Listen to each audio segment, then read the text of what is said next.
So picture this, a business trend so huge that it's got tech giants like Alibaba and Tencent locked in a multi-billion-dollar battle. But get this, it's not AI, it's not electric cars. It's the humble corner store. Yeah, you heard that right. In China, one of the hottest markets right now is something called community group buying. So that's really the central question we're going to unpack here. What on earth is this simple-looking business model, and why is it attracting just massive, colossal investment? Well, the answer is a lot more fascinating than just getting a good deal on vegetables. Okay, let's break it down. The model is called社区团购, which translates to community group buying. And the whole thing hinges on a group leader. Now, this is usually just the owner of your local mom and pop shop. They basically become the neighborhood's personal shopper, gathering everyone's orders through an app and then putting in one giant order to a bigger platform. The way it works is just beautifully simple. You're at home, you order your groceries or whatever on your phone. The group leader then bundles your order with everyone else's in the neighborhood. The very next day, a single truck drops off everything in bulk at their shop. You get a little ping on your phone and you just stroll over to pick up your stuff. It's kind of the best of both worlds, right? You get all the convenience of online shopping, but with a familiar, friendly face. For the small shops themselves, this is an absolute game changer. Think about it.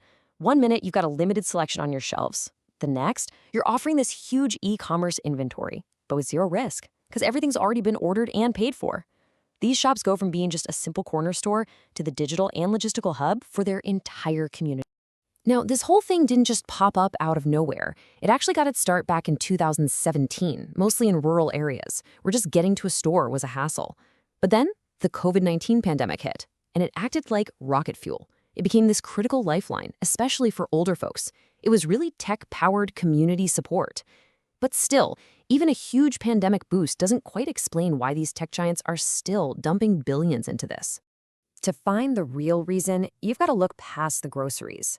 The real motive behind this investment frenzy, it's not about what people are buying today. It's about who's going to be doing the buying tomorrow. The whole story is really about a massive demographic shift that's reshaping the entire country.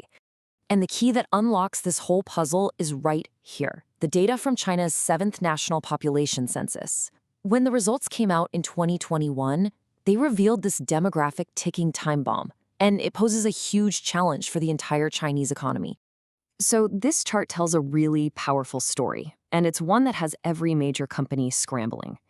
Between 2010 and 2020, the share of the working age population, the main engine for consumption, it actually shrank by almost 7 percentage points.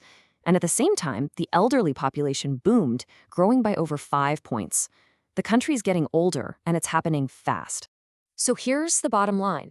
That population bonus that fueled decades of insane growth in China, it's over. For businesses, that means if you just keep trying to sell to the same young customers, you're going to watch your sales drop year after year. To survive, never mind grow, you have to find a totally new, completely untapped market.